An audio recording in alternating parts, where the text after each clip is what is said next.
Ada manusia. Dari belakang macam tulang pinggang tu. Adik, lari adik. Jangan.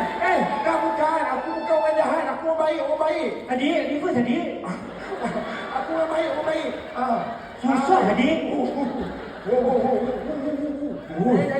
bukan. Apa tu? Sakit. Susah punya benda yang pencet macam ni tu. Guys, sebenarnya aku ni tersesat dekat sini. Macam mana boleh sesat? Ya, aku nak bagi apa kau ada nama dah? Ada lah. Macam kau siapa nama? Macam saya Kat Steve. Saya kasih.